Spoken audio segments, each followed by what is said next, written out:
जय माता दी दोस्तों, आज आप सुनने जा रहे हैं कर्मा धर्मा की पौराणिक व्रत कथा को। भादो महीने की पूर्णिमा को कर्मा धर्मा का त्योहार मनाया जाता है। कर्मा धर्मा व्रत भाई बहन के प्रेम का पर्व माना जाता है। यह पर्व बहनें अपने भाइयों के सुख, समृद्धि और दीर्घायु की कामना करने के लिए करती हैं। झारखंड और बिहार समेत बंगाल, असम, उड़ीसा और छत्तीसगढ़ में भी यह पर्व बड़े ही धूमधाम से मनाया जाता है।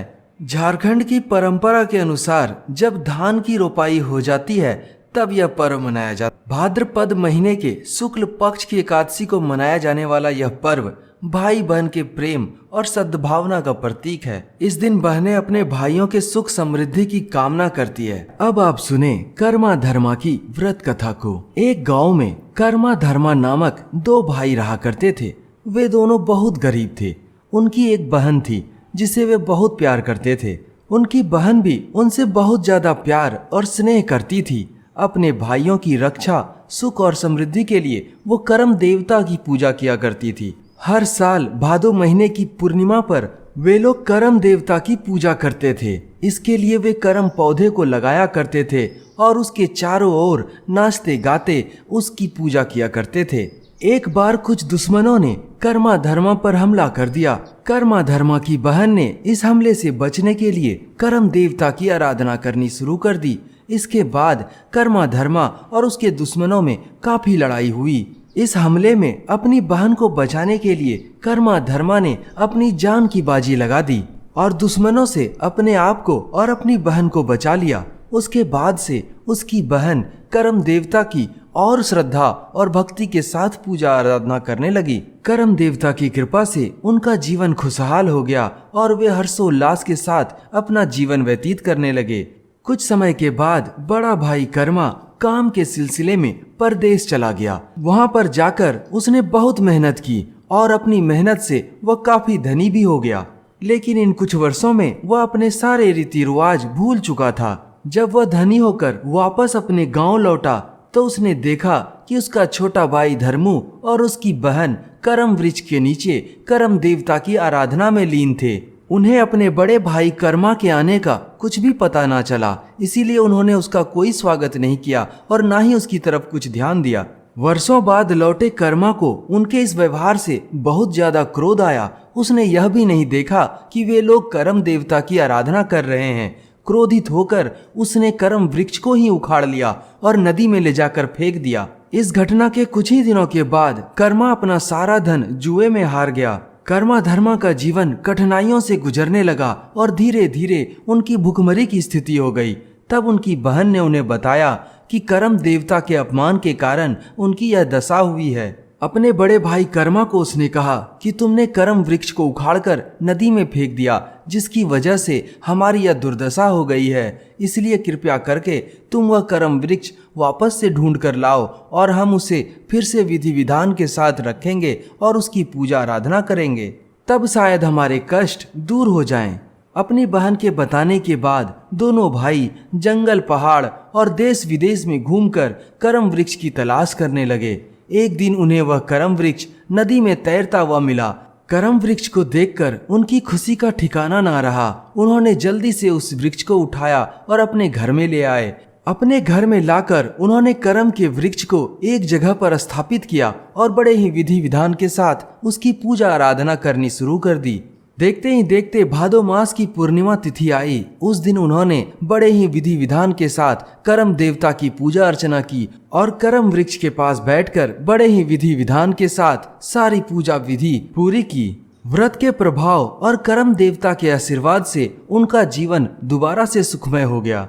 कर्मा पूजा की एक और कथा के अनुसार कर्मा धर्मा दो भाई थे। माना जाता है कि वे दोनों खूब मेहनती और दयावान थे। कुछ दिनों के बाद बड़े भाई कर्मा का विवाह हो गया। उसकी पत्नी का नाम अधर्मी था। जैसा उसका नाम वैसे ही उसके विचार और कर्म थे। वह दूसरों को परेशान करके खुद मजा करने वाली औरत थी। यहाँ तक कि वह धरती माँ के ऊपर भी जुल्म करने से नहीं चूकती थी। वह धरती माँ के ऊपर चावल का गर्म पानी, जिसे माड़ बोलते हैं, गिरा दिया करती थी। उसके इस व्यवहार को देखकर कर्मा को बहुत दुख हुआ करता था। एक दिन जब उसकी पत्नी ने फिर से चावल का गर्म पानी धरती माँ के ऊपर गिरा दिया तो उससे कर्मा को बहुत दुख हुआ। वह धरती माँ की पीड़ा से बहुत नाराज हो गया और नाराज होकर घर छोड़कर चला गया। उसके जाते ही सभी के भाग्य फूट गए, दुख के दिन आ गए और वहाँ के लोग दुखी रहने लगे। तब वहाँ एक महात्मा आए और उन्होंने बताया कि तुम्हारे बड़े भाई कर्मा के दुखी होकर घर छोड़कर जाने की वजह से धरती माँ नाराज हो गई है और देवता तुमसे क्रोधित हैं। इसीलिए तुम जाओ और अपने बड़े भाई को खोज कर ले आओ। लोगों की पीड़ा देखकर और ऋषि की बातें सुनकर छोटा भाई बड़े भाई को खोजने निकल पड़ा। कुछ दूर चलने पर धर्मा को प्यास लग गई। आसपास कुछ भी नहीं था। तभी दूर में उसे एक नदी दिखाई दी। पास जाने पर उसने देखा कि इस नदी में तो पानी ही नहीं है। तब नदी ने धर्मा से कहा कि जब से कर्म भाई यहाँ से गए हैं तब से हमारे भी कर्म फूट गए हैं, हमारे यहाँ का पानी सूख गया है। वह प्यासा ही आगे बढ़ा। थोड़ी दूर आगे बढ़ने पर उसने देखा कि एक बूढ़ा व्यक्ति एक बड़ा सा बोझ उठाए हुए चल रहा है। जब उसने उस बूढ़े व्यक्ति से इसका कारण पूछा तब उसने बताया कि जब से कर्मा यहाँ से गया है उसके सर से बोझ नहीं उतर रहा और जब तक 3-4 लोग इसे उतार नहीं देते तब तक यह उतर नहीं सकता। वृद्ध व्यक्ति ने भी धर्मा को बोला कि कर्मा ही इसका निवारण कर सकता है। वहां से जब धर्मा आगे बढ़ा तो उसे एक महिला मिली जो कर्मा से यह जानने के लिए बोली कि जब से कर्मा गए हैं तब से खाना बनने के बाद भी बर्तन हाथ से चिपक जाते हैं। इसके लिए क्या उपाय करें? अपने भाई को ढूंढने के साथ साथ इस बात को भी जरूर ढूंढना। चलते चलते धर्मा आगे पहुंचकर रेगिस्तान जा पहुंचा। उसने देखा कि कर्मा धूप और गर्मी से परेशान होकर रेगिस्तान में पड़ा है। उसके शरीर पर जगह जगह फोड़े हो गए हैं और वह गर्मी से बहुत ही व्याकुल हो रहा है।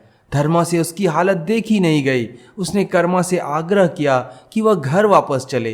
तब कर्मा ने कहा कि मैं उस घर कैसे जाऊं जहां मेरी पत्नी मेरी धरती माँ को दुख देती है, वह जमीन पर माड़ फेंक देती है।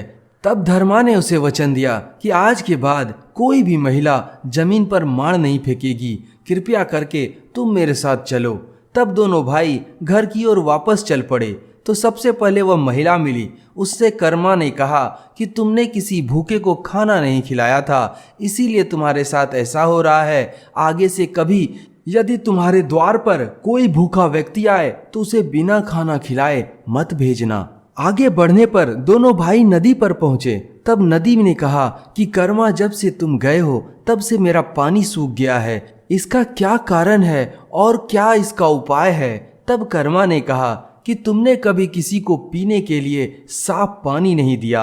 आगे से कभी किसी को गंदा पानी मत पिलाना। यदि तुम्हारे पास कोई प्यासा आए तो उसे साफ पानी पिलाना, इसके बाद सब ठीक हो जाएगा। नदी ने ऐसा ही किया और उसके बाद से कभी भी नदी का पानी मैला नहीं होता। इस प्रकार से कर्मा ने सभी को उसका कर्म बताते हुए घर की ओर आया और घर आकर उसने पोखर खोदकर उसमें कर्म की डाल लगाकर कर्म देवता की पूजा आराधना की। उसके आते ही पूरे गांव में खुशहाली लौट आई और सभी लोग आनंद से रहने लगे। इसी को याद करके आज भी लोग कर्मा धर्मा का पर्व मनाते हैं। कहते हैं जिस भी गांव घर में इस पर्व को मनाया जाता है और विधि विधान से कर्म देवता की पूजा की जाती है, उस गांव में कभी भी दुख का साया नहीं पड़ता है और वह हमेशा सुखी और खुशहाल रहता है।